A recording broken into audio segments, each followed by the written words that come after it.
இந்த விசுவாவசு வருடம் உங்கள் ராசிக்கு ஆரம்பத்திலே ராசியிலே கேது பகவானும், ராசிக்கு 7ஆம் இடத்திலேயே சுக்கிரனும் புதனும், உங்கள் ராசி அதிபதி புதன் நீச்ச பங்க ராஜயோகம் பெற்றிருப்பது ஒரு நல்ல ஒரு யோகம்.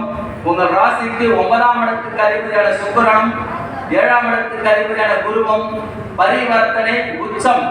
பாருங்க, பரிவர்த்தனை ஒண்ணு உச்சம் ஒண்ணு சொல்லுவாங்க, டிவிடெண்ட் அண்ட் போனஸ்ன்றாங்க.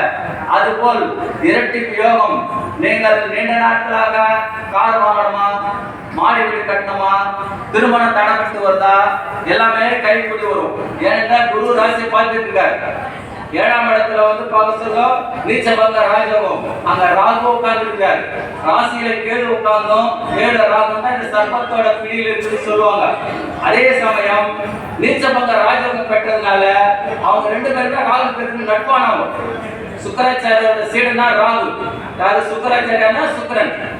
ஆக இந்த சுபகிரகத்தோட கூட்டு சேர்க்கை கன்னியா ராசிக்கு நல்ல ஒரு முன்னேற்றத்தையும், கல்வித்துறையில் உள்ளவர்கள் மேன்மையடைவார்கள்.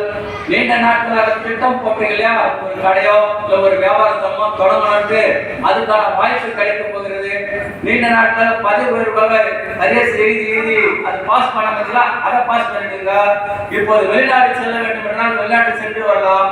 வியாபாரத்தில் நல்ல ஒரு ஆதாயம் கிடைக்கும்.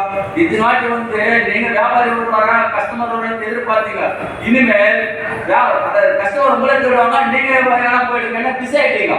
அதனால கன்னியா ராசிக்கு வியாபாரமும் சரி, தொழிலும் சரி சூடு பிடிக்கும், நல்ல ஒரு முன்னேற்றம் இருக்கும்.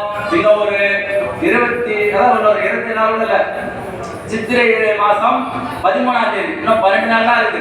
ராகுக்கு வெளில போயிடறாங்க. ராசி விட்டு போனோடனே தலையில இருக்கிற மூட்டையை கீழே இறக்கி வச்ச மாதிரி பாடம் போயிடும். ஏன்னா கேது உட்காந்துருக்கால, கேது இப்படி பார்க்க இப்படியா இல்ல அப்படியா நம்மள நிலைகளை வைப்பார். ஏன்னா அழிகிறதுன்னு சொல்லுவாங்க. கேது பகவான் ராசியில் உட்கார்ந்து இருந்தால உங்களை குழப்பத்திலும் ஆற்றல் இல்லாத ஒரு முடிவெடுக்க முடியாதுங்களா, அத்தனையும் தெளிவடைய போகிறது. இந்த விசுவாவசு வருடம் நல்ல ஒரு லாபத்தை கொடுக்க போகிறது கன்னியா ராசிக்கு.